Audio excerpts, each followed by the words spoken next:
आइए आज हमारे साथ कार्यक्रम में शामिल हो रहे हैं बाजार के जाने माने दिग्गज बीएसई के पूर्व प्रेसिडेंट और आनंद राठी ग्रुप के फाउंडर और चेयरमैन आनंद राठी साहब।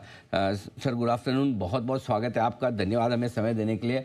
बाजार कुछ बड़ी ऊंचाइयां छूने की तैयारी कर रहा है और आज आपका जन्मदिन भी है। और सबसे पहले सर आपको जन्मदिन की बहुत बहुत शुभकामनाएं। आप इसी तरह स्वस्थ रहें, मस्त रहें, व्यस्त रहें और दीर्घायु हो, ये हमारी शुभकामनाएं सर। बहुत बहुत बहुत धन्यवाद अनिल।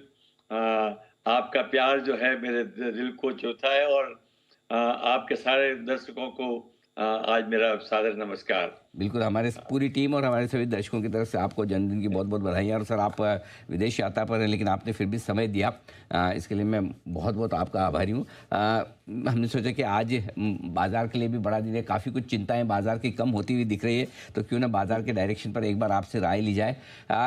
कैसे दिख रहा है सर भारतीय बाज़ार? क्या यहाँ से एक अच्छी तेज़ी का माहौल बनता हुआ दिख रहा है? हाँ, मुझे तो तेजी का माहौल बनता हुआ देखा है क्योंकि जो डेवलपमेंट पीछे हो रहे हैं और विशेषकर ये डेवलपमेंट जो इजराइल ईरान वाला प्रॉब्लम सॉल्व हुआ है, लगता है अब रशिया यूक्रेन भी सॉल्व हो जाएगा। तो सारे आई थिंक विश्व में अब वो टैरिफ का जो डर था वो भी अभी कम हो गया है। लगता है कि धीरे धीरे ट्रम्प साहब एक बार जोर से पहले कहते हैं, फिर धीरे धीरे कोई ना कोई इसका रास्ता खुद ही निकालते हैं। तो मुझे लगता है कि सारी अगर सब दृष्टि से देखा जाए तो माहौल ठीक है, विशेषकर अपने मार्केट के लिए, क्योंकि अपने मार्केट में जो इन्फ्लेशन कम होता नजर आ रहा है, ब्याज की दरें घटाई गई हैं। हालांकि आरबीआई गवर्नर से कहा भाई अभी न्यूट्रल है, पर मेरा मानना अनिल के ये ब्याज की दरें यहाँ से आधा से 1% और नीचे जाने वाली है अगले 6-12 महीने में। और जीडीपी ग्रोथ अच्छी रहने वाली है, इंफ्रास्ट्रक्चर इन्वेस्टमेंट अच्छा रहने वाला है। इसलिए अपना माहौल तो बहुत ही अच्छा है। और अगर विश्व में माहौल खराब नहीं हुआ तो मैं समझता हूँ वापस एक तेजी के कगार पे मार्केट आ गया है। अ, राठी साहब, आमतौर पर पहले जब तेजी का माहौल होता था ऐसा लगता था कि रिटेल हमेशा ट्रैप हो जाता है और जैसे बाजार थोड़े से कमज़ोर होते हैं रिटेल अपने सारे स्टॉक बेचकर भाग जाता है। लेकिन इस बार चूंकि आपके तो पूरे देश भर में सब जगह आपकी ब्रांचेज हैं, आपकी प्रेजेंस है, देश के दुनिया भर में है, क्या इस बार वाकई में रिटेल इन्वेस्टर ज़्यादा मैच्योरिटी के साथ, ज़्यादा समझदारी के साथ पैसा लगा रहे हैं और जो ये पैसा आ रहा है रिटेल का, आपको लगता है कि ये बड़ा टिकाऊ है? सही आपने कहा, बिकॉज रिटेल इन्वेस्टर्स में धीरे धीरे उनका नजरिया बदलता जा रहा है। पहले जो सोचते थे भाई कि तेजी में निकल जाएंगे, मंदी में घुस जाएंगे, अब लोगों को समझ में आ रहा है कि नहीं, कंसिस्टेंटली बने रहना ठीक है। अगर मार्केट में कोई इवेंट के कारण कभी मंदी आती है तो घबराहट अब बहुत कम होने लगी है लोगों में। और इसीलिए आपने देखा होगा कि इस बार इतने प्रेशर हुए हैं मार्केट में, उसके बावजूद भी मार्केट गिरा, परंतु बहुत ज्यादा नहीं गिरा और फिर वापस से ऊपर आने में भी उसको समय नहीं लगा। तो ये बिल्कुल सही है कि रिटेल इन्वेस्टर्स को अब ये समझ में आ रहा है कि भाई लॉन्ग टर्म इन्वेस्टमेंट करके रहें। अगर म्यूचुअल फंड में जो पैसा आ रहा है एसआईपी का, वो ये बात को दर्शाता है कि मंदी भी आई तो भी पैसा आता आता जा रहा है, बढ़ता जा रहा है। इसलिए मैं बधाई देना चाहूंगा एक्चुअली रिटेल इन्वेस्टर्स को कि उन्होंने वास्तव में इस मार्केट को समझना चालू कर दिया है कि ये लॉन्ग टर्म बने रहो तो ये मार्केट में डेफिनेटली रिटर्न मिलेगा। बिल्कुल। कुछ तो डेफिनेटली समझदार निवेशक हैं ही जो लगातार एसआईपी कर रहे हैं या पैसा लगा रहे हैं।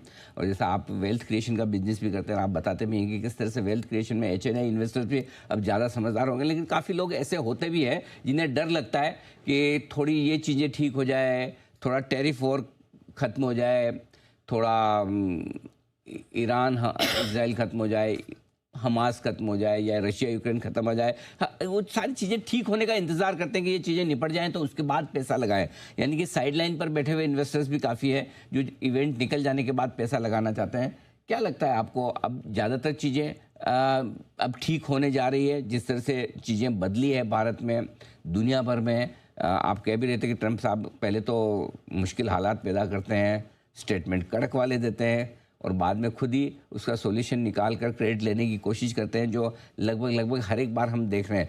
तो क्या ऐसी सिचुएशन में अब धीमे धीमे ऐसा समय आ गया कि जो लोग इंतज़ार कर रहे थे कि चीज़ें ठीक होंगी उसके बाद हम बाज़ार में पैसा लगाएंगे, क्या लगता है आपको? क्या उनके लिए समय आ गया है पैसा लगाने का या थोड़ी देर हो गई, वापस से इंतज़ार करें करेक्शन का? कैसे इस बाज़ार को उन्हें अप्रोच करना चाहिए, ये भी मैं आपसे समझना चाहता हूँ।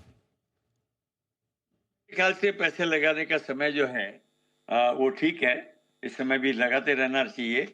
कोई घबराहट की ज़रूरत नहीं है कि इस समय पैसा हम क्यों लगाएँ, मार्केट तेज़ी में आ गया है। देखिए थोड़ा बहुत उतार-चढ़ाव मार्केट में आता रहा है, आता रहेगा। परंतु इसका ट्रेंड जो है मार्केट का, वो मुझे लगता है ऊपर की तरफ रहेगा। कॉर्पोरेट अर्निंग्स बढ़ रही हैं, जीडीपी ग्रोथ बढ़ रही है, ब्याज की दरें कम हो रही हैं। अब तेल की दरें, देखिए ये प्रॉब्लम सॉल्व होने से अचानक से ऑयल की दरें कम हो गई हैं, जो भारत के लिए बहुत महत्वपूर्ण है। तो इन सब चीज़ों को निगाह में रखते हुए मेरे ख्याल से आदमी को इन्वेस्टमेंट जारी रखना चाहिए। जी। राठी साहब, क्योंकि आज आपके लिए सेलिब्रेशन का दिन है, आप लग भी रहे हैं वैसे सेलिब्रेशन के मूड में। आपकी शर्ट बिल्कुल बड़ी हमेशा के आपके कोट और सूट वाले अटायर से थोड़ी अलग दिख रही है, तो इसलिए मैं आपका ज़्यादा समय नहीं लूँगा। सिर्फ एक आखिरी सवाल ये कि इस मार्केट में निवेशकों को कहाँ पैसा लगाना चाहिए? क्या कुछ पसंद है आपको?